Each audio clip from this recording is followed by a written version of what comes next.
few moments later. Assalamualaikum warahmatullahi wabarakatuh. Baiklah, kami akan menjelaskan mengenai sejarah perkembangan dan hubungan ilmu akhlak dengan ilmu lainnya. Baik, yang pertama itu sejarah perkembangan ilmu akhlak. Sejarah perkembangan ilmu akhlak ini terbagi menjadi 5 fase. Yang pertama itu 1. Akhlak fase Yunani. Pertumbuhan ilmu akhlak pada bangsa Yunani baru terjadi setelah munculnya orang-orang yang bijaksana. Sedangkan sebelum itu, di kalangan bangsa Yunani tidak dijumpai pembicaraan mengenai akhlak karena pada masa itu perhatian mereka tercurah pada penyelidikannya mengenai alam. Yang kedua, akhlak pada fase Arab pra-Islam. Sebagaimana dicatat sejarah bahwa bangsa Arab merupakan bangsa yang ummi, yaitu bangsa yang tuna peradaban, bahkan mayoritas buta huruf.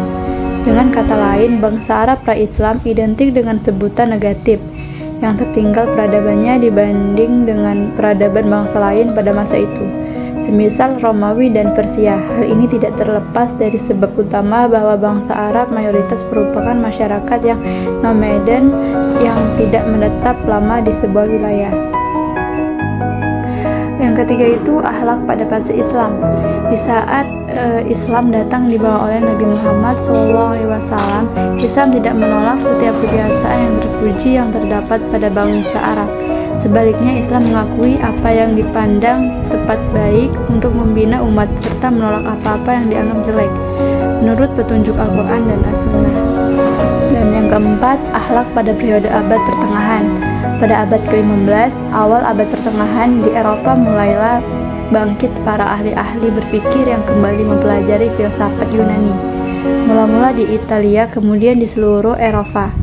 Mereka mulai membangun dan melihat segala sesuatu dengan kritis, sehingga masa dideklarasikan sebagai era kemerdekaan berpikir. Sebagai hal yang tidak luput dari kritik dan penyelidikan adalah etika akhlak yang telah dikaji dan dibangun pemikirannya oleh para filosof Yunani dan para pengikutnya. Dan yang kelima, akhlak pada periode abad modern. Yang dimaksud dengan periode modern di sini adalah masa yang dimulai dari tahun 1800 Masehi sampai fase kita sekarang ini. Dalam fase ini juga terdapat gejala kebangkitan umat Islam di berbagai belahan dunia, ditandai dengan jatuhnya Mesir ke tangan barat, menginsyafkan dunia Islam akan kelemahannya dan menyadarkan umat Islam bahwa di barat telah timbul peradaban baru yang lebih tinggi. Baik, selanjutnya hubungan ilmu akhlak dengan ilmu lainnya. Yang pertama, hubungan ilmu akhlak dengan ilmu tasawuf.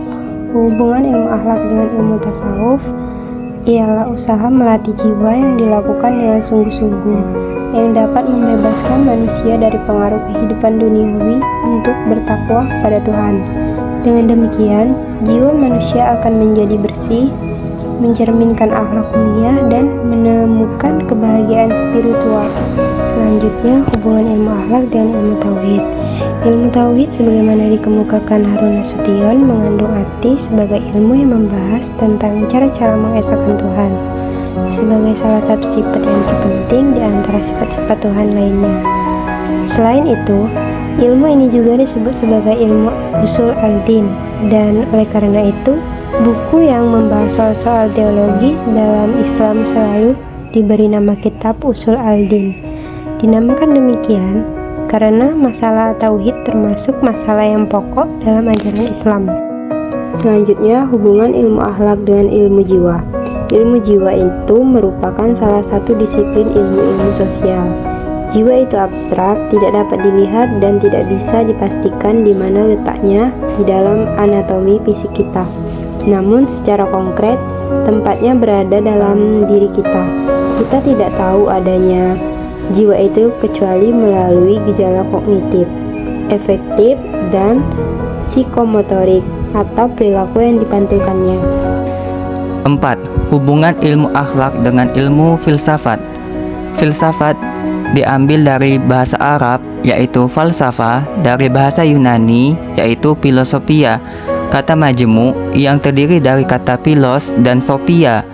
Kata philos yang artinya cinta sedangkan kata Sophia yang artinya bijaksana. Filsafat sebagaimana diketahui adalah suatu upaya berpikir mendalam, radikal sampai ke akar-akarnya, universal dan sistematik dalam rangka menemukan inti atau hakikat mengenai segala sesuatu. Baik, selanjutnya nomor 5, hubungan ilmu akhlak dengan ilmu kalam. Hubungan ilmu kalam dengan akhlak dan tasawuf dapat ditemukan dalam kitab Ihya Ulumuddin karya Imam Al-Ghazali. Kitab ini membahas akhlak dan tasawuf dengan menggunakan penalaran logis yang terintegrasi dengan persoalan akidah teologis. Ketika menjelaskan tentang mahasucian Allah, Al-Ghazali menyajikan perintah penyucian hati dan pembersihan rohani dengan penalaran ilmu kalam yang sistematis.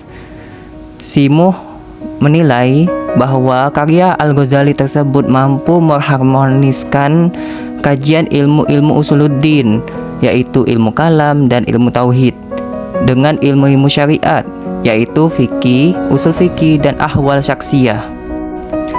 Baik, selanjutnya nomor 6, hubungan ilmu akhlak dengan ilmu tarbiyah.